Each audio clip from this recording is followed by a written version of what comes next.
Hey everyone, so it's Hearth and welcome back to my channel. Many of you will know I love my books. I have a bookcase here, a bookcase there, stacks of books literally everywhere, and I'm also really disorganised. And so about a year ago, it might have been more, I organised my bookcases, and we're about to do it again, this time with the help of a snazzy scanner machine.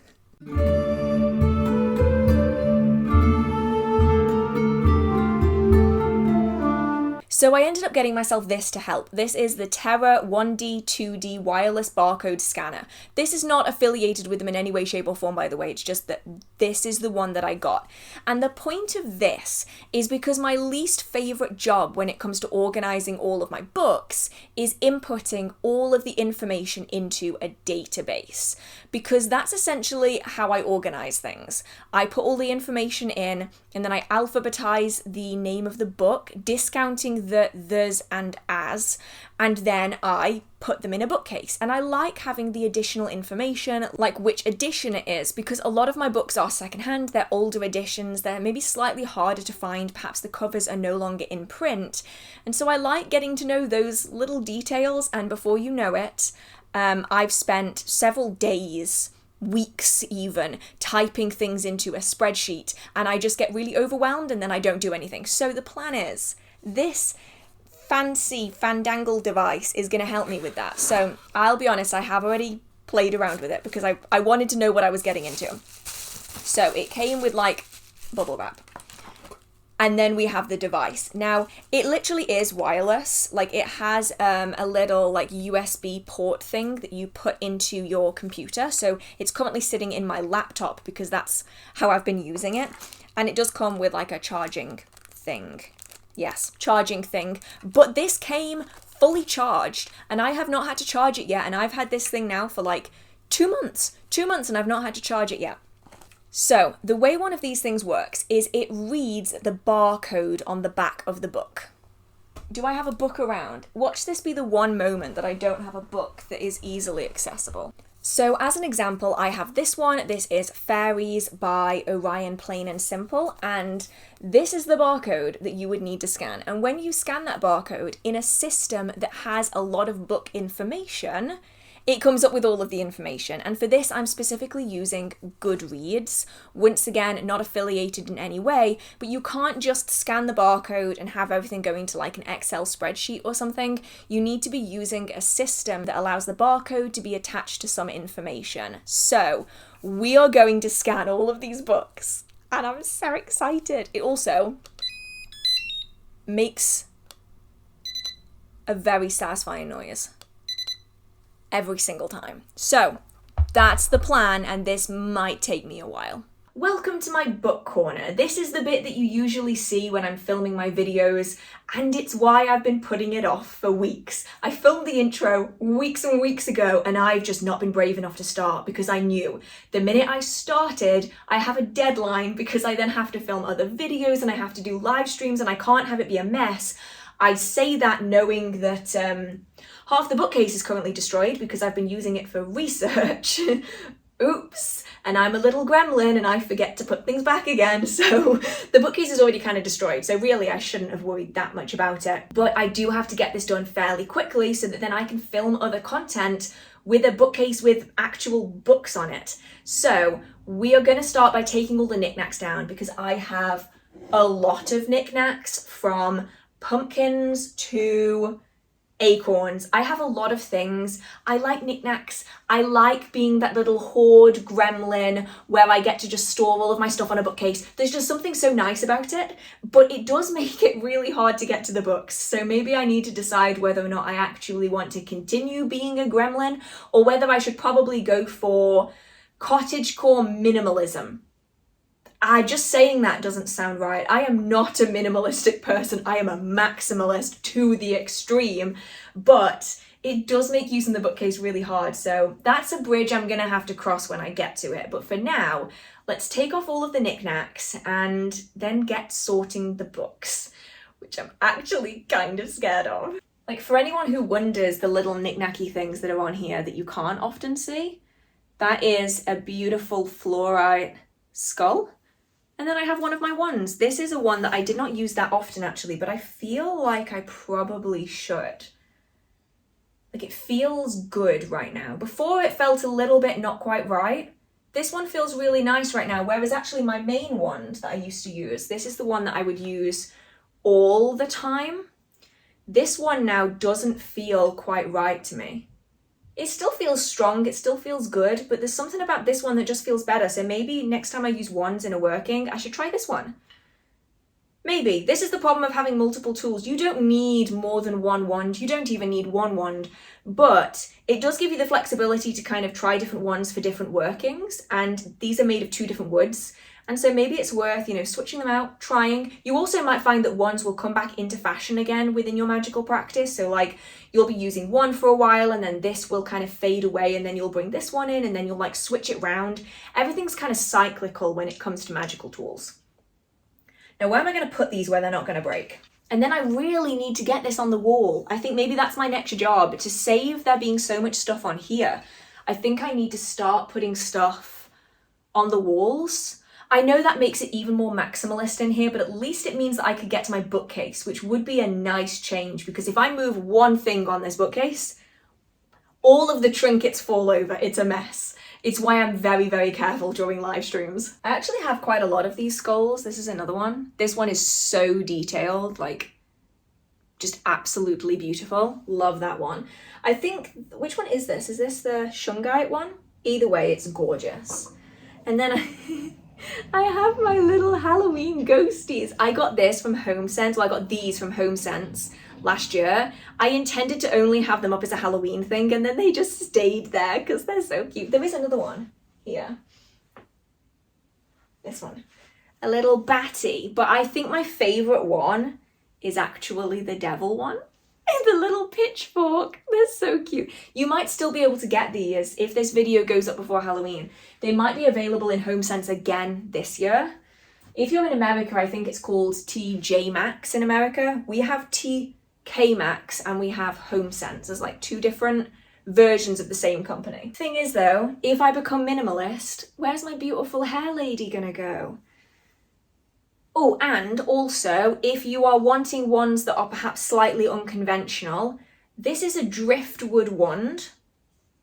Really beautiful. If you're a kitchen witch, you can use a cooking spoon. This is one that my friend made. Isn't it beautiful? So pretty. And you can just have a cooking spoon for your witchcraft and not for anything else. So only use it when you're doing magic in the kitchen. Otherwise, you can use just a normal spoon, and that's a way of separating the mundane from the magical. I've got to admit though, I don't know where I'm going to put my favouriteest of favourite skulls if I don't have a bookcase to put it on. It's so cool. This is another one. I got this from HomeSense. Actually, no, I think I got this one from TK Maxx about 10 years ago. They had this one and then there's a fox skull in here, there. They're just incredible. They're so accurate. And where am I going to put you if not for a bookcase? See, it's almost like they're begging for me to be a maximalist. Yeah? Yeah, okay. Now I think it's time to start gutting the books. Now, I don't know how to do it. Honestly, I don't know how to do it. I don't know whether I should scan and put them back up. I don't know if I should scan, put them down, alphabetize them, and then put them all up in one go. I am going to have to do some massive tweaks here because some of my books are not scanned at all yet. These are not just the ones that aren't scanned. I have loads more that aren't scanned. So I think it's probably going to be a work in progress. Maybe try and do all of these, alphabetize them all, put them all back up, and then any additional tweaks I can do at a later point. Now, I know that some of you are going to be wondering why I'm not categorizing this by, well, category or book type, for instance. So green witchcraft goes in one category and necromancy goes in another. And the reality is that it's because a lot of my books cross categories. So I have books that are technically about Wicca, but they cover green witchcraft and kitchen witchcraft, and they also might cover ancestor work and these kind of things. A lot of the books in my collection, especially the older books in my collection, are more varied in their content. And so I'd be looking for a book in necromancy and I'd actually find it in green witchcraft, and I think that would really confuse me. I also can't remember author names for shit. I'm terrible at it. And so for me, I find it easier to recognize what a cover looks like with the name on it than I am, say, the author or the category. And so I am going to be alphabetizing them. Generally, this just makes the most sense for me, but if you're organizing your bookcase with me, I would love to know how you would organize your books. Would you do them alphabetically? Would you do them by author? Would you do them by color? Some people do it by the color of the book itself, which is useful. If you know that the book that you're looking for is blue, then you just go to the blue section. I think that could be really useful. For me, I am going to alphabetize them though. I have my book scanner. I actually lost the wireless port for it, so we're doing it wired. It's not ideal. Oh, we're just going to start at the top and we're just going to go through them. So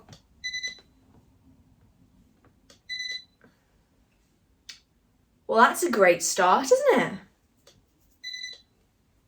Why won't you scan it? What's happening? What's happening? Let's try a different one. Oh, great. This bodes well, doesn't it? Ah, haha, that time it did it. Okay, so essentially what you do is you use the scanner on something like Goodreads, which is what I'm using. You scan the little code thing on the back, it puts the information into the system and it brings up the book in question. And then I have a little section that allows me to put it into my collection, and that's going to list all of the books that I have. Then I can alphabetize them. Now, the only problem that I've had with it so far, because I have played around with this with my other bookcases, is that it doesn't tell you the edition, and it isn't very good at having like separate copies for hardbacks, special editions, and standard editions, which is not ideal because some of my books I have like 2 or 3 versions of the same book. Not ideal, but we're just gonna have to persevere. To be fair, all of my special editions and like really fancy hardback editions go in their own separate location anyway, so they're not even going to be on this bookcase, I don't think. I could have like an entire shelf of them if you like the idea of having like a beautiful row of hardbacks in the background. Actually, that's not a bad idea. That's a maybe, because I am running out of space in my other bookcase. Anyway, this is a tangent for another day. Like, why is that one up there? The Witch's Sabbath should not be in the C section. That's not how it works, and that's why this has become so chaotic. Now, this is one of those books that's going to be tricky because, one, it should not be where it is right now, and also I have 3 different copies of this book, and I can only choose 1 copy on Goodreads. So I think I'm just going to have to persevere with that. Some of them I have like an old edition and a new edition. Sometimes I've got a hardback and a paperback.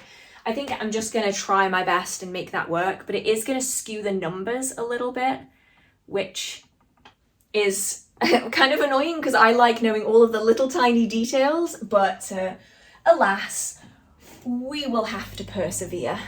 Now, there is one slight issue that I'm finding is that to use this, there has to be a barcode on the back of it. And barcodes are not cheap. If you want to get an ISBN number, it is an expense on top of publishing your book.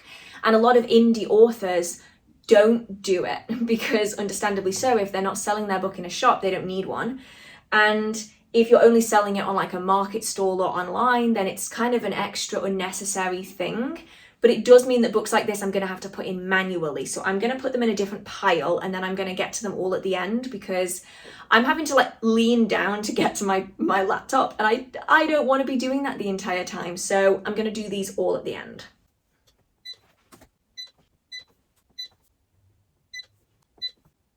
Oh, okay. So that's the first shelf done.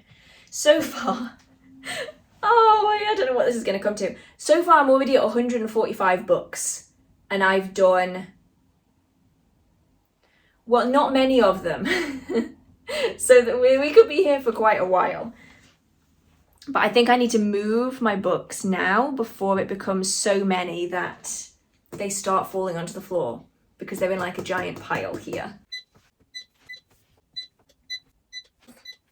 Now this is a really unusual book in the collection. Not unusual because it's hard to find, not unusual for any reason like that. Unusual because maybe you wouldn't expect it from me. This is the Element Encyclopedia of Vampires, an A to Z of the undead. And I got this many, many years ago. I got this one, I got the Encyclopedia of 5,000 Spells, I got the Encyclopedia of Magical Creatures, and the Encyclopedia of Ghost Spirits and Hauntings.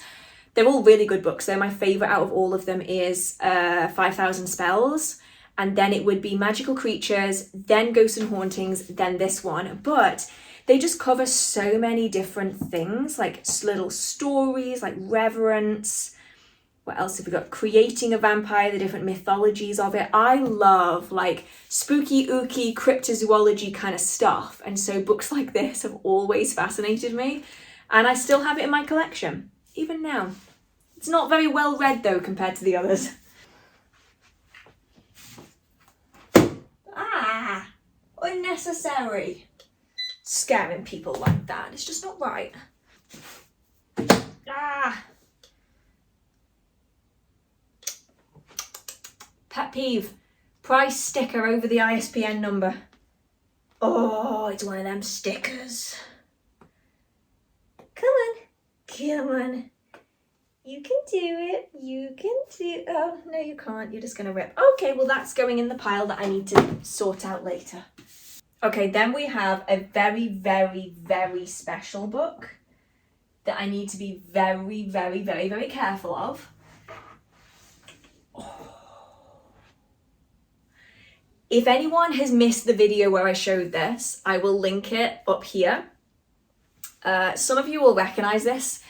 This is The Green Mysteries by Daniel Schulke. This is so hard to find, like actually ridiculous. And so I need to take very good care of this. Where am I going to put this where I'm not going to trip over it or stand on it or damage it in any way, shape or form?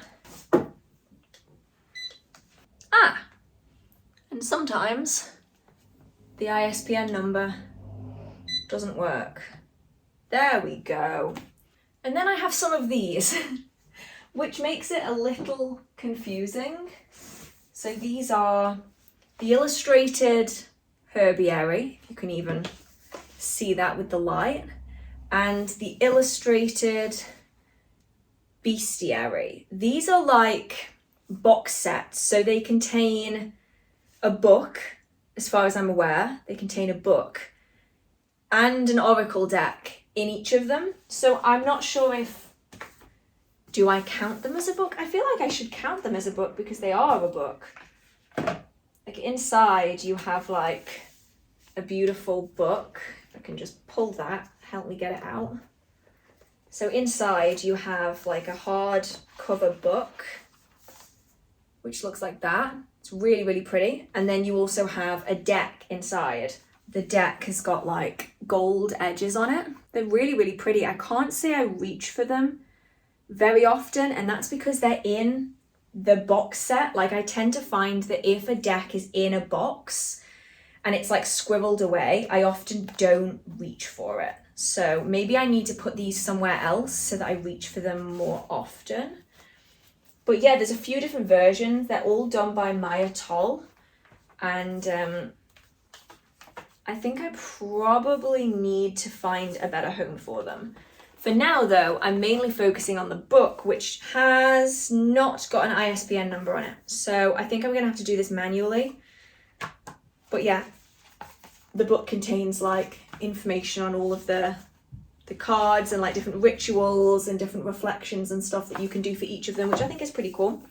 But yeah, I'm gonna have to do these manually, which is a little annoying, but it is what it is.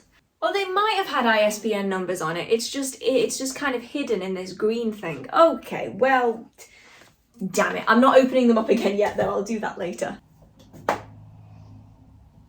Ah, price over the ISBN number. Why? Okay. You have the entire back you could put it on and they put it on the ISBN number. Okay. Fine.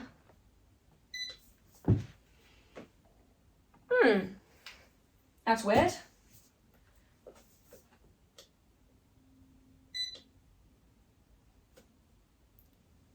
What? This is a really popular book as well. The HearthWitch.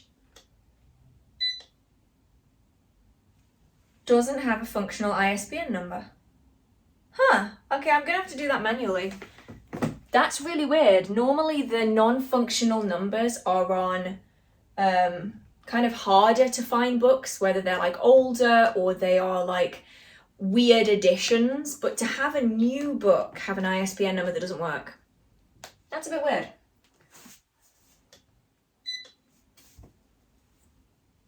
Huh? What? That's 2 in a row. No way. There is no way that that doesn't work.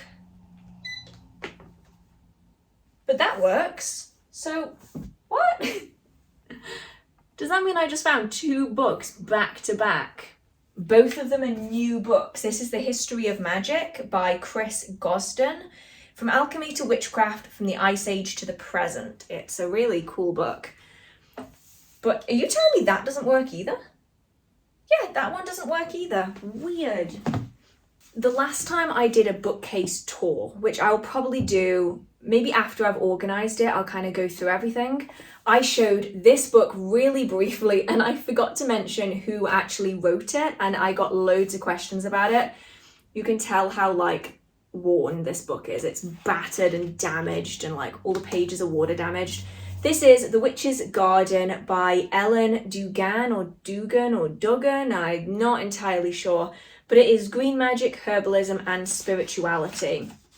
I got this so long ago. I think I probably got this in like 2012, maybe? 2009 it was published, so I might have got it earlier, but I know I definitely had it in like 2012. I read this so many times, I loaned it to a whole bunch of people, and I'm gonna have to read it another time, I think, to see if I still like it, because obviously at that point I didn't have a large book collection, and so I didn't really have that much to compare it to.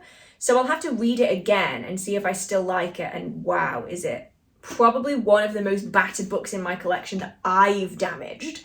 Now I'm like trying to preserve books, but back then I was like gung-ho about messing the edge of this one up. Look at that! That's a giant sticker! Ah! Okay, fine, I'll do it later. Ah! Ah! Fine. Da. Da da da. That is not the ISBN number. Why did you scan a web address? What? Oh, okay. Warning to anyone who has a 2D one of these. If there's a QR code and a barcode, it scans the QR code. There you go. Okay. I'm learning on the job. Okay, and now we're getting to the lower shelves. So I might lower you so that you can see what I'm doing, and I'm nearly done emptying the shelves. I then have to clean the shelves. I then have to alphabetize everything, which shouldn't take me too long because it is on this system, so it shouldn't be that bad. And then put everything back up again, and it's already going dark. So it's what, like 4:45? So I think I'm probably gonna have to split this up over 2 days, which is not ideal, but it's getting dark fast. And because I'm using my phone instead of my camera, it's not so good in the dark, so we'll have to see. Oh my god, why have I not been sitting here this entire time? This is so much easier. The only problem is you get to see how bad my posture is when I'm doing this, because I'm like a little goblin. Labyrinth, stop putting fucking stickers over the ISBN number. So annoying. I know that most people are not gonna have a barcode scanner at home, because why do they need one? But it's infuriating.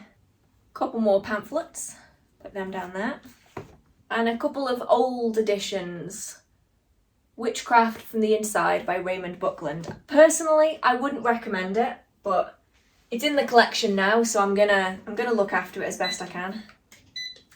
Something sounds very crunchy. Oh, it's that one. Okay. Yeah, there's one book in here that has loads of post-it notes sticking out the top of it. This one. Can you see how damaged that is on the front? This is Witchcraft Theory and Practice by D'Angelis. It's one of the earlier witchcraft books that I purchased myself. All of the lamination is coming off the front of it, and there's like different post-it notes that I did. This is like the very start of my like active, very purposeful practice. You've got moons, sabbats. What other post-it notes have you got in here? Elements, Book of Shadows. What's that? Familiars. Yeah, so actually I like this book in some ways because it contains both familiars and fetches, which I think is really cool, like requirements for a fetch, rights, and all that kind of stuff. I actually need to reread this again because this was one of my favourite books. It included like ability and astral projection, like the different techniques that you can use for that, psychic protection, all this kind of stuff. Like it was the book that got me into astral projection, was this one. And so I feel like I need to read this again to see if I would even recommend it now, because maybe I wouldn't, maybe I'd hate it. But this was one of like the books that shaped my magical practice, I think, at the start, was this one. Ah! Okay, that's fine.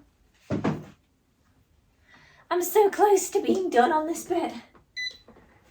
I don't even know how long I've been doing this for. I feel like I've been here for a very long time. That's another one that's full of post-it notes. So this one wasn't one of the earlier ones that I got, despite there being post-it notes in it. This was actually purchased in, I want to say, 2016? Between 2014 and 2016. Because it has a label on it from Glastonbury, I know that it must have been when I was going. Can't say that this was a particularly good book, but I'd have to read it again and make sure. But yeah, I got it and I was curious, so we'll see. I'll read it again and we'll figure out whether it's any good or not. So that's all of the books in the actual bookcase scanned. I'm going to have to move all of these out, and then I have a big pile of books on the floor. I've got a pile of books on the chair. I've got the desk that I need to do. I then have the books that are upstairs and in the other bookcase. So I'm going to go and do those, alphabetize them all, and then I need to clean off all of the shelves, because you don't realise how dirty they are until you move all the books out of the way. Then you realise that they're absolutely filthy, so everything's falling over. That's what I'm going to go do now. So I'm going to move all of these off and then get ready so that I can clean all of the shelves off and get rid of the last bit of this ivy that's kind of left behind. Still undecided as to whether or not I'm going to put this back. I really just, I don't know, like I like the idea of it, like I do like the look of it, but also it is such a pain in the arse to deal with that I'm not sure I'm willing to deal with it. So just before I finish up for the day, because it's getting a little too dark in here to be able to film with my phone, I'm going to be cleaning and cleansing with this stuff. This is technically window cleaner. This is the Sons of Asgard Protection Magical Window Wash, but I use this for a lot of surfaces that just need a bit of a dust over and then a protective kind of boost to them. And because this area is quite charged because of all of the books and all of the items, I do like using this kind of thing on surfaces. And so I'm just going to give it all a bit of a spritz, a bit of a wipe down, and then we're going to be done for the day. Well, we are going to be done for the day. I am going to be alphabetizing all of those books so that when I put them back up, it's going to be a fairly quick process for me to film. It's not going to be a quick process behind the scenes. That's way dustier than I thought it was going to be, honestly. Oh, I should probably clean these more often. I'm popping in here to talk about today's video sponsor, Aura. Now, I love my books, but even I have to admit that I can't learn everything from their pages. Sometimes I need other resources, and Aura is one that I use for my meditation and also for my sleep. It's a one-stop shop app for mindfulness and meditation. They've won the Best of Apple Award. They have over 7 million members. If you've been on my channel before, you will have heard me speak about them because I really enjoy what they offer. My favorite sections of the app are the sleep sounds, because I find that sleep massively impacts the success of my magical work, as well as their meditation sections. Guided meditations is really one of the only ways that I can successfully and consistently carry out meditation, because otherwise I get bogged down with the thoughts inside my head and I get distracted by things. I find that if I have something to focus on, I have a much easier time doing it. And there are hundreds of guided meditations for all kinds of different topics. Some of my favorite at the very moment are the ancestor work guided meditations. It's the perfect time as we're starting to come up to Samhain. Now, this is not just what the app offers. They have courses, they have life coaches, they have sleep stories and things that can generally improve your inner world. So if this sounds interesting to you, Aura are offering the first 500 people to click the link in the description box 25% off and a free trial. So thank you so much to Aura for supporting me and my channel, and also for anyone who's listened to this point, because your support of me means a lot as well. So with that being said, let's get back to some books. So I might have skipped a few steps. Oops, I didn't film any of this, and that's because really early in the morning I wanted to start alphabetizing the books.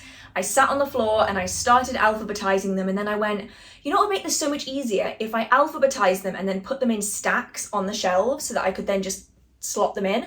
And then I went, oh, I don't really have enough space to do that. I'll just slot them in. And then before you know it, I'm 2 hours deep into organizing my bookcase and I forgot to film any of it. But I did leave a little bit so that I could do it on camera, so I didn't just do all of it without you being here.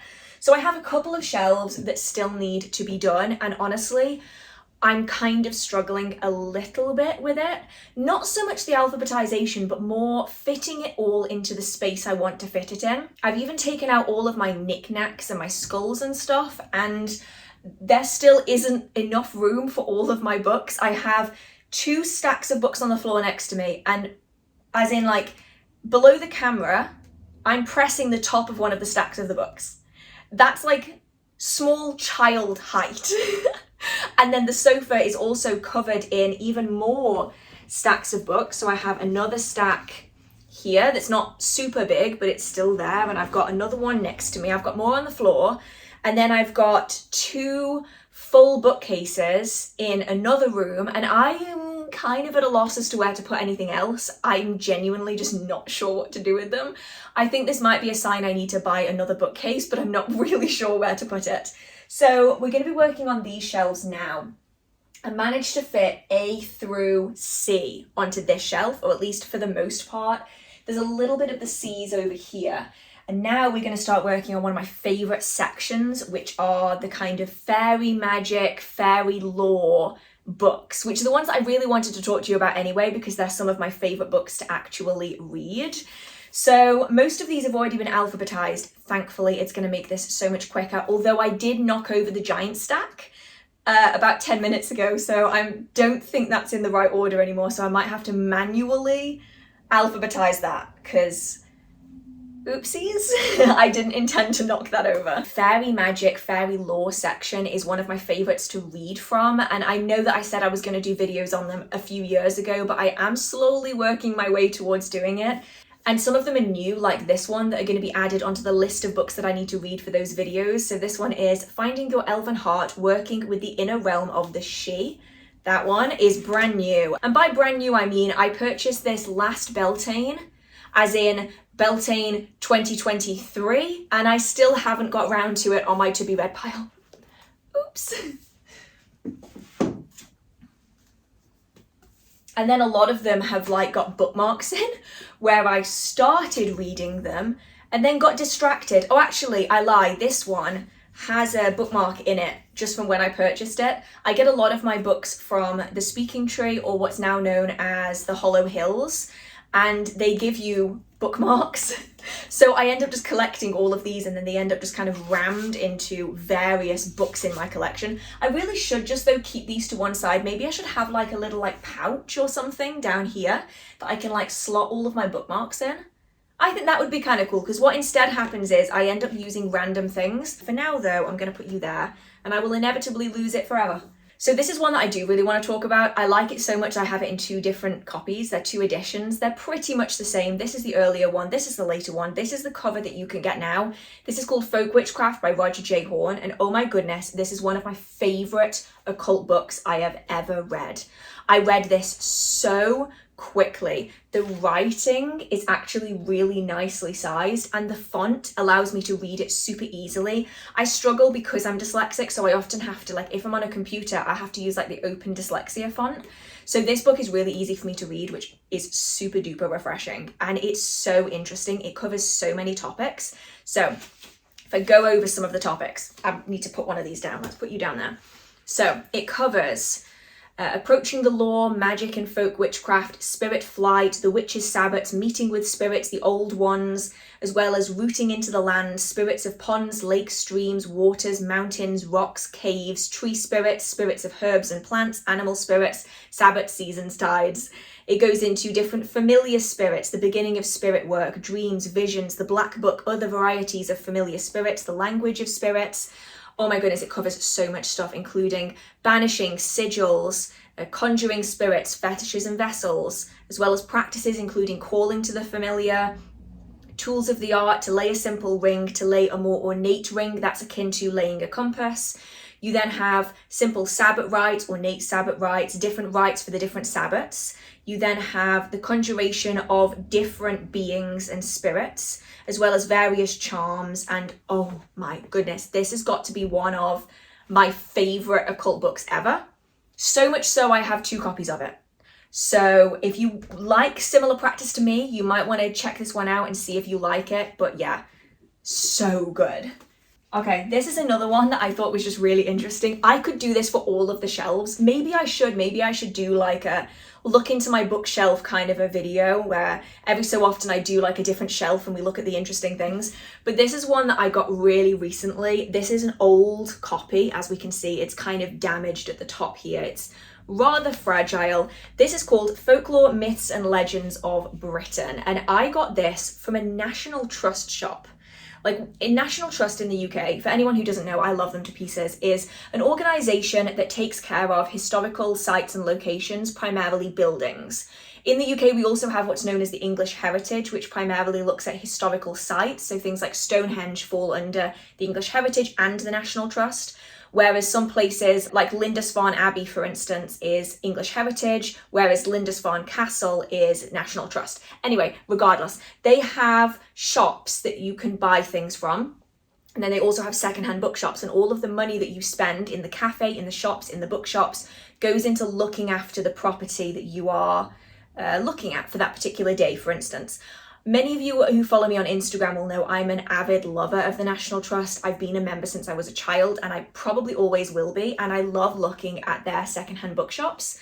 And when I went to one recently, I found this. This was £20, and all of that goes to the National Trust. So I'm so happy to do that. I actually recently found another one at a different secondhand bookshop that was all about the Lancashire witches. So that one's all about the Pendle witch trials, that was published in 1931, I believe, or the edition I've got was published in around 1931. This one is published in 1973, and it covers so many different folk tales from across Britain, and I just think that is so cool. So I'm going to see if I can find one that people would maybe recognise. Actually, never mind. It just straight up opened at this page. There's an entire page here on the Witchfinder General. So this is called In the Steps of the Witchfinder General. The witch fever that gripped East Anglia for 14 terrible months between 1645 and 1646 was a symptom of the nervous tension of a nation at war with itself. Long before the struggle between king and parliament led to open war in 1642, the people of the eastern counties had taken sides. They were solidly Puritan, rabidly anti-Catholic, and swayed by bigoted preachers, and whose self-appointed mission it was to seek out the slightest whiff of heresy. As the war dragged on, fear and superstition mounted. And it's talking about the art of interrogation, the witch hunts, the peril in having pets. And I mean, there's loads here. So it goes into St. Peter's candles. What else have we got here? Storm over Pendle. Many of you will likely recognize the Pendle witch trials. And it's one of those really curious books where there's so much to read. You're never going to be able to read it in one setting. And I wanted to save it from getting damaged any more than it already was, because this spine is not having a particularly good time of it. But yeah, a really interesting one to add to my collection. I'm glad that I managed to get my hands on it because it's so cool. I can even have this, The Anatomy of Witchcraft. So cool. Am I on the wrong shelf? A, B, C, D, E, F. I'm on the wrong shelf. Give me a minute. I gotta put them down here. The alphabet is not my friend. Ah. Okay. Fixed it. So this is a book that I feel like I should probably mention because a lot of people get confused. This is Faery Witchcraft by Storm Fairy Wolf. And this one is often mistaken as being a book about fairy witchcraft. As you can understand, it's called Faery Witchcraft. But for anyone who is interested in fairy magic and learning about fairies and fairy lore, this is not the book for you. This is instead about the fairy tradition. So it is a form of witchcraft that has been created by Storm Fairy Wolf. And it is not necessarily about fairy witchcraft as you might be expecting it to be. So it is a style of practice rather than a type of practice. And I think that's important to discern the difference between them. So a type of practice would be working with spirits or working with demons or working with fairies or working with the elements or working with nature. Whereas a style is more of a formalized process that has been created by a person that you are following. So for instance, that could be Dianic Wicca, or it could be fairy witchcraft, or it could be certain branches of traditional witchcraft that belong to certain covens. You know, they would be styles of practice that fall under larger overarching types of witchcraft. This is very much about style rather than a type. So I just feel like I need to point that out because so many people have messaged over the years about this book and it's confused a lot of people. So just a little bit about the back of it. It says, whether your demons are ancient spirits or demons of your own making, you must confront them in order to reclaim the power they have stolen.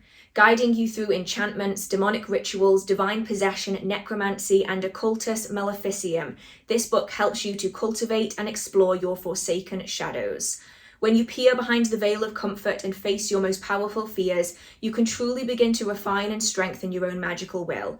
In Forbidden Mysteries of Fairy Witchcraft, you will learn how to summon primal underworld goddesses of the elemental powers, walk the bone road and help trapped spirits cross over, become a worthy vessel for divine possession, perform as an oracle, speaking the wisdom of the gods on earth, and cast and break curses, the dark art of offensive magic. The powerful techniques of the fairy tradition of witchcraft await. Through these rituals, you will glimpse the secret inner workings of nature herself and open the doorway to unimagined sources of power. So as you can see, not about fairy magic working with fairies. Just bear that in mind if this is a book that you're looking at for that particular topic. Oh, for reference, this isn't a bad book. It's just, it confuses a lot of people with the name. So I just kind of want to reiterate that. It's not a bad book. It's just not what you might expect. The precious book is going on. Oh, I'm putting them in the wrong bloody place again, aren't I? Oh, fuck's sake. One moment.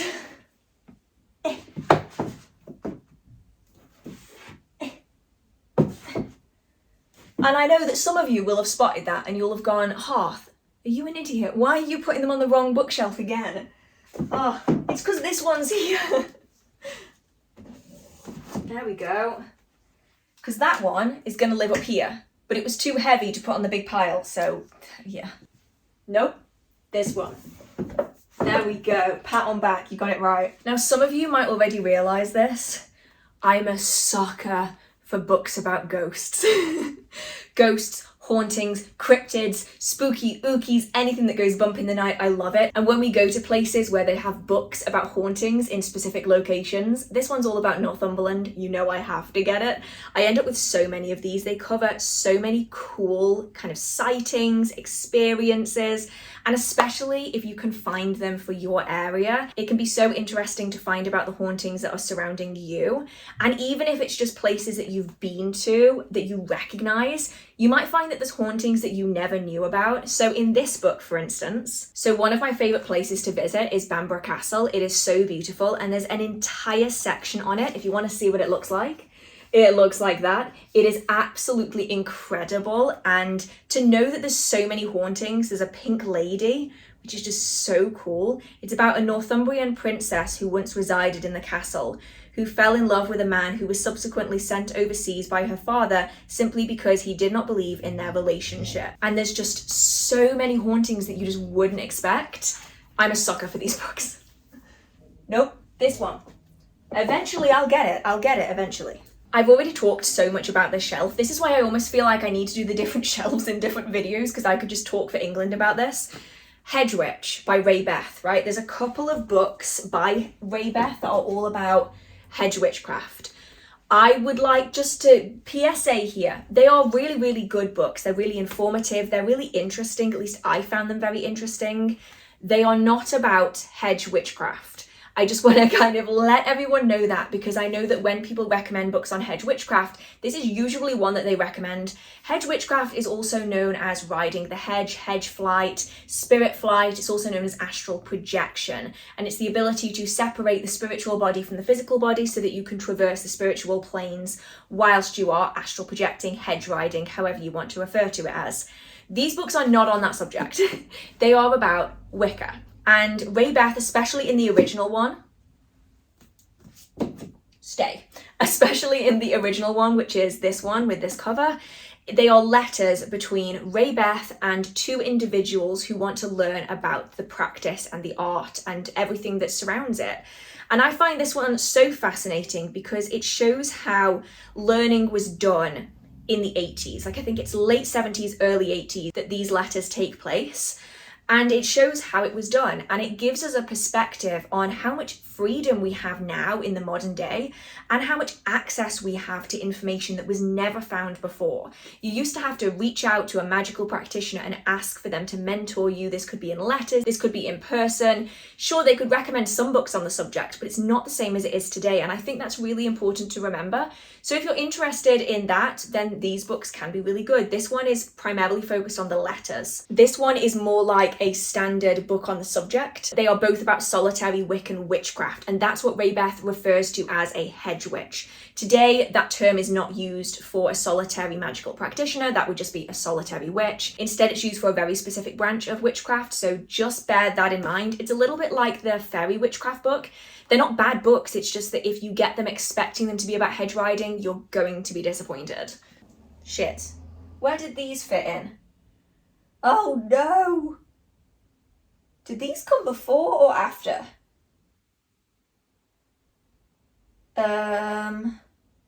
After. I'm gonna go with after.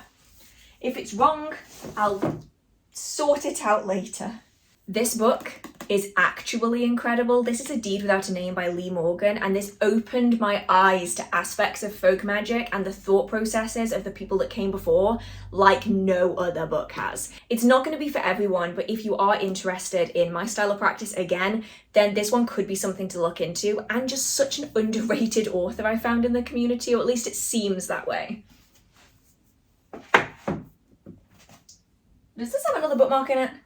I was on my second or third read through and I just left a bookmark in here. This is what I'm talking about, an English heritage bookmark that I could put in a little wall mount. That would... I'll get there eventually. This is what I'm talking about when I say that I will use the randomest shit as bookmarks, okay? So this is The Devil's Plantation. This is by Nigel G. Pearson, another author that I absolutely adore. Inside this book, as a bookmark, is this. If anyone lives in the UK, you will probably recognise this instantly. This is a Lindt chocolate bunny bell. You know, like the Easter bells that go on the little bunnies? And for whatever reason, I decided, you know what would make a good bookmark? A bell. I'm not even going to argue with myself. I'm just going to put it back in the book, just leave it where I found it. Like, at this point, I'm like, you know what? Whatever. Whatever. It's fine. That makes total sense. I mean, I'm never going to lose it. It's kind of satisfying, honestly. It's like, If you ever get distracted and just want something to like focus on, you can just do that. Okay, they're back in the bookcase. Stay. Stay. Stay. Ah. Which side did that go on? Element Encyclopedia of...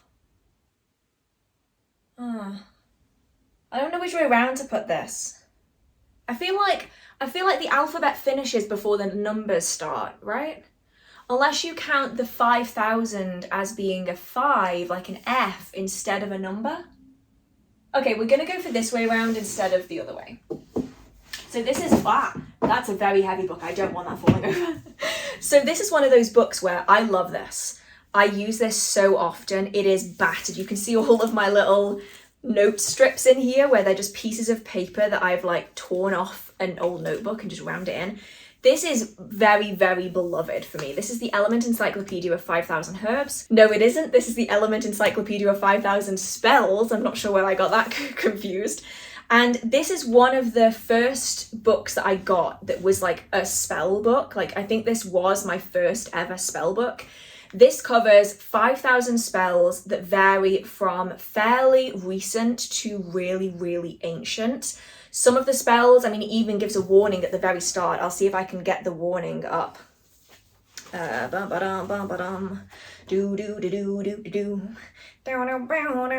you think I'm just like that during live streams, by the way, no, I'm like this all of the time. So here we go. There's a page at the front, this black page here, that says warning. The Element Encyclopedia of 5,000 Spells contains an overview of magical spells and practices from a multitude of eras, traditions, and places. It is intended as an inclusive encyclopedia and reference book. Many of the spells contained within these pages are not to be used and should not be reproduced. Some involve dangerous, potentially harmful, and deadly poisonous botanicals. The author and the publisher strongly advise against using any spells containing noxious substances or poisonous botanicals, or spells containing blood. These spells are only reproduced here to provide a historical context. Any reader uses the spells entirely at their own risk, and the author and publisher accept no liability if the spells do not have the desired effect or if adverse effects are caused. This book is not suitable for children. I completely agree. This book contains a wide variety of spells that I do not believe are suitable for children, whether they cover topics that are simply not suitable for young people or whether they contain techniques and items that are not suitable. There's a lot in here that I wouldn't recommend for a young audience at all. And there are many, as mentioned here, unsavourable spells and items included. However, because it tells you where that working has come from, the kind of time period that it's come from, it's very, very interesting to see how magical traditions have developed and grown in different areas around the world. There's spells from almost everywhere that you can think of, and I find it really interesting to use as a reference book. I have done some of the spells in this book. I am very careful to choose which ones that I use, but there are so many in here that are just absolutely fascinating. And it allows you to kind of deep dive further into it. So for instance, let's have a look. Bladderwrack Hex, Blueberry Hex, Bottle Hex. So as you can see, you're already in the baneful magic here. So some people are not going to particularly like this.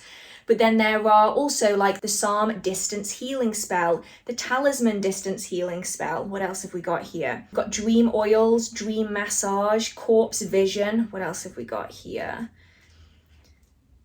We've got Bibliomancy techniques for divination, protection from a loved one beyond the grave, threshold transition spells, ocean cleansing spells. We've got spells for psychic power, psychic vision, beauty spells and glamour magic, different magical inks that you can make and use, and then a ginormous bibliography list. And if you want to work out, doubles for that too, because my arms really hurt. So this one has become one of my most beloved books. It's definitely not one that I would use the spells out of regularly, but just to dip into here or there for a little bit of additional information, some historical context, just for curiosity's sake. I find it really interesting, and so this has been a beloved one on my bookshelf for a very long time. And my arms really hurt, so I'm gonna put this down now. Okay. Now, if that falls, this entire bookcase might come down. Okay, so that is that. full. I have like a little tiny gap at the bottom down here, but here is my problem. That is full, except I still have stacks of books. So I'm a little bit at a loss as to what to do with the rest of them. I have another bookcase that I've already alphabetized from the other end, so that's practically full, I think, already, and that just contains like the W's. So that's any book on Wicca specifically goes on that bookcase. I don't know what to do with these. And then I've got some as well that I haven't alphabetized because I don't have any reference for them on Goodreads. So for instance, I end up collecting these little pamphlets. I tend to find them at like secondhand places.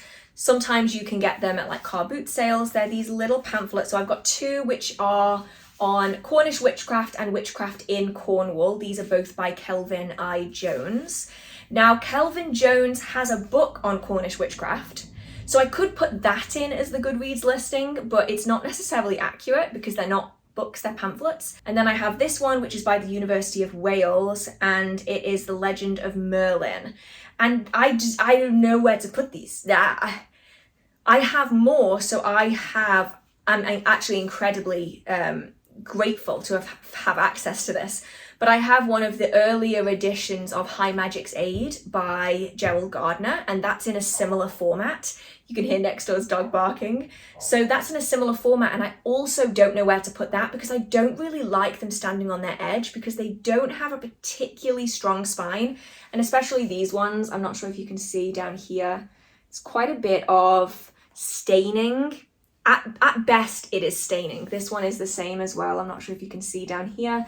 So I want to try and take care of them as best as they can. So if anyone has any recommendations for storing pamphlets, that would be great because I don't really know what to do with these. I suppose I could maybe get a folder and then have them in the folder slots so they aren't taking weight on the bottom. The folder is taking the weight. Maybe that's what I can do. I then also have all of my specials, which include books from Troy Books. It includes books by Black Letter Press, as well as, where's this one from? Is this Black Letter Press?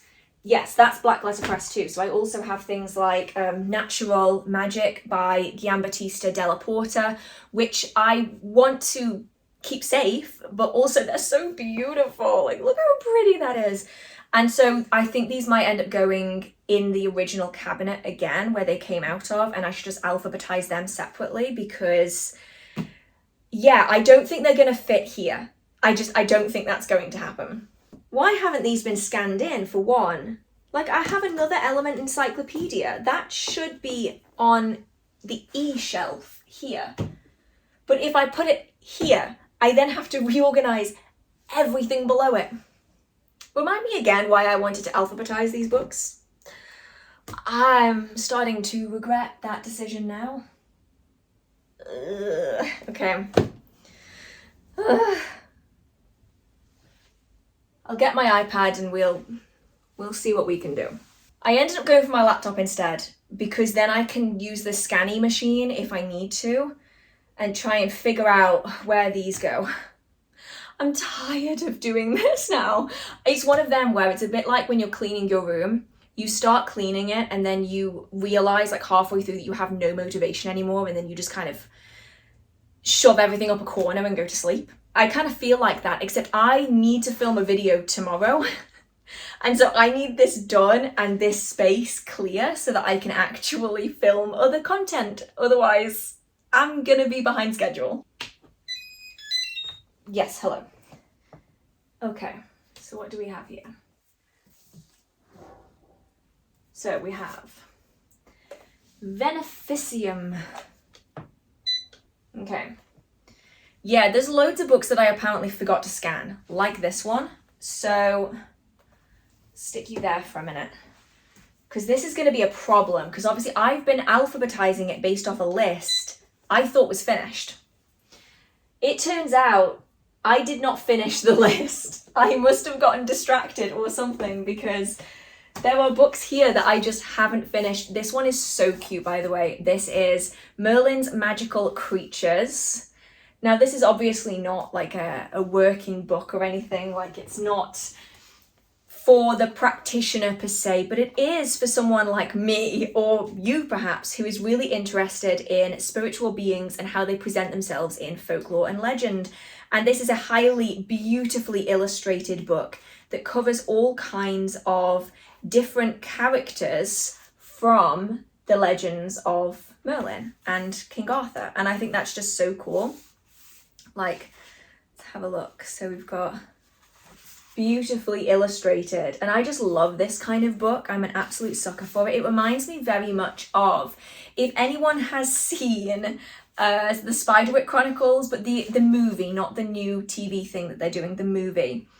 And the main older gentleman in it has a book all about magical beings that he's experienced and seen. If you haven't seen the movie, it's absolutely phenomenal. Like, it's so accurate. Like, the books are so accurate to fairy magic and fairy lore anyway, but then the movie does a really good job at depicting especially the brownies. Like, absolutely phenomenal.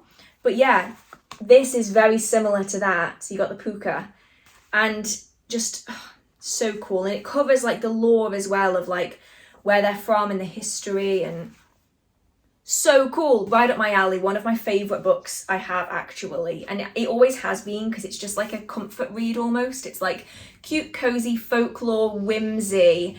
Reminds me a lot of, it's not actually drawn by, but it reminds me a lot of the art from Brian Froud, like the fairy art that he does. It's very similar. It's right up my alley. Okay, well, I'm putting that in the wrong place. Okay, there. Did I even scan that? I started talking and I forgot to scan that. See, there's another one. Ghosts and Legends of Northumbria. I'm such a sucker for them. If I see them, I almost always end up getting them. And they're usually so overpriced for what they are, because this is a dinsy-wincy book. But I just find folk stories to be just really interesting. And here's another one. I just keep finding them. This must be where they all ended up in this pile, but this one is a slightly older one. This is from 1989. And yeah, so cool. I'm just such a sucker for them. And like, I'm not joking, they're all in this stack. I don't know where this stack has come from. I must have missed this earlier. I've got another one over there as well. I can see it on the other arm of the sofa, but this is Northumberland Folk Tales by Malcolm Green, like a proper book on them. I was actually looking for this book for so many years. I almost gave up on trying to find it. So if you have it in your collection, cherish it, because they are few and far between. This is the Roebuck in the Thicket. I actually got this late last year, and oh, I'm so happy to have this in my collection. I'm actually kind of scared to open it more than this, because it is completely unread. The spine is perfect, unbroken. I don't want to damage it. So I'm just going to be like peering in at the pages really carefully. So this one has to go between the two biggest books in the library. Ah! I could be here for a while. Oh, okay. It's fine. This is fine.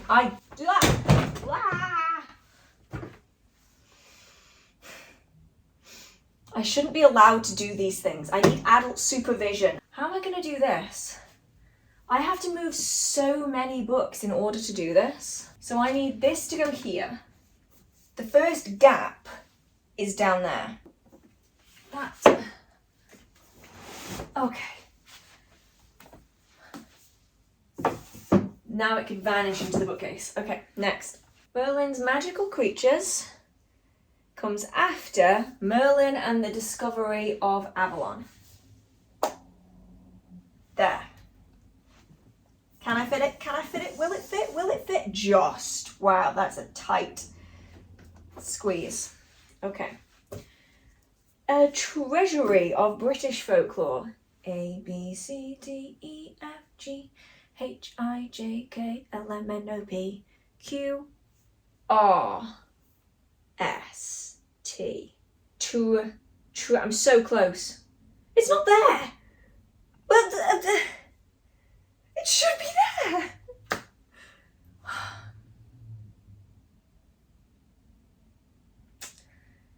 Shit.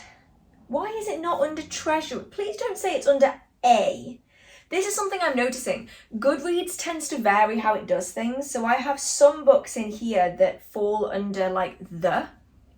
And I don't understand, because for me, if I were to be doing this, I would skip the the's and the as. I would just have it be like treasury of British folklore.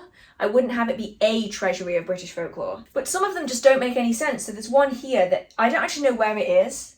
It's down there. It's called the Element Encyclopedia of Magical Creatures. Should be with the Element Encyclopedia of 5,000 Spells, the Element Encyclopedia of Vampires and, oh, it's just vampires.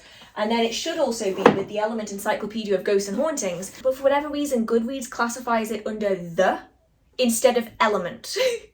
So it's down there while all of its siblings are here. I don't know why. So I think this might be under A treasury of British folklore. No, I don't know where this is then. Can I scanny? What do you fall under? Maypoles, mandrakes and mistletoe, a treasury of British folklore. I think you've got that the wrong way round there. The book's called A Treasury of British Folklore, Maypoles, Mandrakes and Mistletoe. It's not the other way round. Excuse me. That means it's got to be under M. Why is it under M? It's treasury.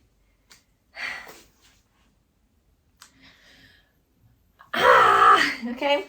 I'll listen to you. I will listen to you only because I am firmly out of willpower. M, here we go. So it needs to be after Mastering Witchcraft by Paul Husson, which is here on a shelf that's full.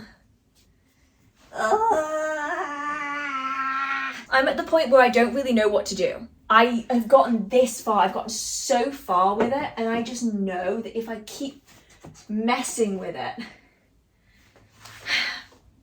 it's gonna take me days to alphabetize all of this in the time that I've got. I'm at the point where I'm realizing I think I have too many books.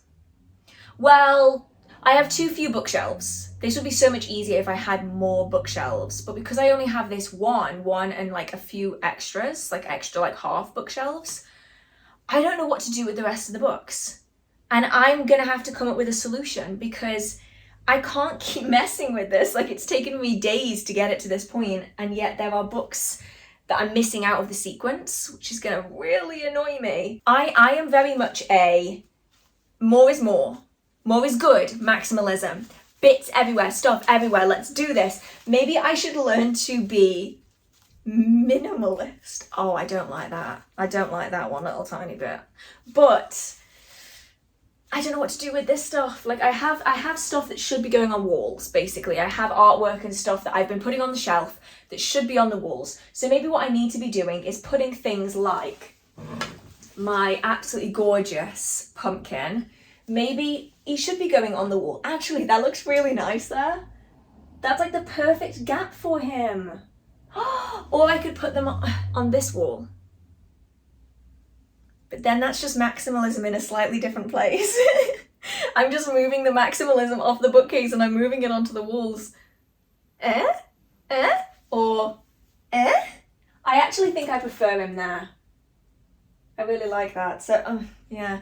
These things go on my bookshelf instead of going on the wall, and I feel like there comes a point in time where I just need to start putting them on the walls. Gotta do it at some point. But in the meantime, I am gonna put up my, like... See, this is what I mean, all of the greenery gets attached to everything. I need to put my little, like, ghosties on there because it's officially September 2nd. It's spooky season. At least I am counting it as spooky season. I nearly counted August as spooky season. I came very, very close to putting up my Halloween decorations. I didn't. But now is officially spooky season, so I can be showing off my little ghosties with pride, because when I started filming this video, it was August. It's not August anymore. Yeah, I'm essentially trying to make it as minimally obtrusive.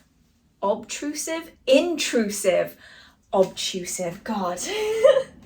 That's when you know that I need to not be staring at books. I want to make it as minimally intrusive as possible. So I think that's my plan, is to just try and just put the minimum amount on there. Like, I need somewhere to put all of my like little skulls, so I think they're gonna go like, I think maybe the crystal should go on this edge, and all of the Halloween spooky decorations can go down the other edge. And just have that be the way that I do this. I really want to have this be a place that's practical, because it became somewhere that was very impractical because I couldn't get anything out of it. There was stuff everywhere. And so now I feel like I need to just be very careful about what I put on there so that I can still access the majority of the books. Is a head touching my face? Is a head touching my face? I can feel it. I can feel it. Okay. I can still feel it. Okay. Ignore it. Ignore it. It's fine. It's fine. I am, however, going to put the wands back on because I don't know where else to put them, and they will just sit on the front and I can like just pull books over them. Like, that's not the end of the world. Yeah. That's fine. Yeah, let's go with that. And then I've got one more that can go on this shelf like that. So 4 wands for 4 shelves. I'm actually really happy with that. Now the problem is that I still have all of my skulls. What am I gonna do with me skulls? They're so cute too. I don't know what to do with them because I've got this one and then this one, which I don't think I properly showed you earlier, my beautiful fox skull. They're like anatomically correct, but maybe not size correct, obviously, because this crow skull is considerably too big. But they're so beautiful, but I just don't have anywhere to put them anymore now that I've put books on a bookshelf where books are meant to go instead of knickknacks, and now I don't know what to do with my knickknacks. I don't know what to do with them. Because I got my mushrooms behind me here.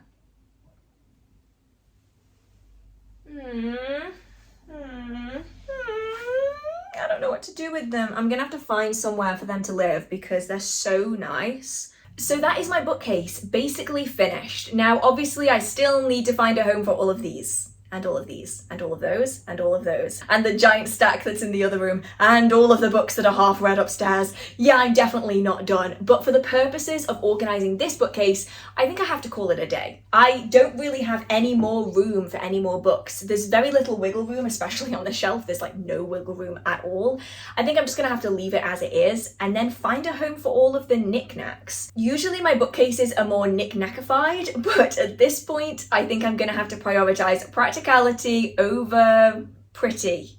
It's still pretty, but it's not quite as pretty as it was before because I just need a space that's actually usable. I need to be able to get the books out and have it be like a proper library. So yeah, the collection in this space is at least organised. I do, however, still have to do my book collection in the other bookcases. But I'll be honest, when we get to those books, I'm going to be in full gremlin mode. I'm going to be wearing like my hippie trousers, my house jacket, my Baphomet slippers. It's probably going to be 1 a.m. in the morning by the time I psych myself up to do it, and by 3 a.m. I'll regret ever deciding to do it in the middle of the night, and that's not something anyone needs to see, including myself. So I think I'll probably skip those ones for the purpose of a video. But when it comes to this bookcase, are there any sections of it that you would like to see in more detail? I know that I really only showed you the detailed look at these 2 shelves. Are there any others that you would like to see? I can always do that in a separate video, and I'll probably end up doing the entire collection on Patreon for anyone who is interested in that. Don't hold me to that though, because I've not filmed it yet, and it's going to be an absolute pain in the arse to film and edit. But I know that many of my Patreons are massive book people, and it's probably going to be a better place for me to put a 3-hour-long video than YouTube is. I'm not sure if YouTube would really appreciate that, but yeah, let me know what you think about that. Let me know if it's something that you would like to see. That would be the items that I've got on my bookcase, the ones, the origin of them, how I use them, different techniques, the books, where I got them from, the kind of interests that I had at the time, how I use them, my favorite aspects of them, those kind of things in a video about a different bookshelf. I think that could maybe be kind of interesting. If you did enjoy this video, feel free to give it a like. It really means a lot to me. I would love to know how you organize your books. Do you do it by color? Do you do it by author? Do you do it by tradition? Do you do it by style? I would absolutely love to know. And also, I would love to be able to interact with as many of you as possible. So if you got to the end of this video, feel free to leave some book emojis in the comment section, and I will try to heart as many of them as I can. If you do have any questions or comments, feel free to put them in the comment section. And otherwise, if you enjoy the magical content on my channel or in this video, feel free to hit subscribe. I post magical content every single week.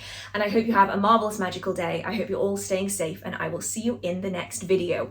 Hopefully in my standard filming location, which is about 2 feet to the right of me, and perhaps with less stuff all over the sofa. That would be great, because I can't sit on that right now and I have to film tomorrow. So yeah, with that being said, I've already said all of this. Okay, bye.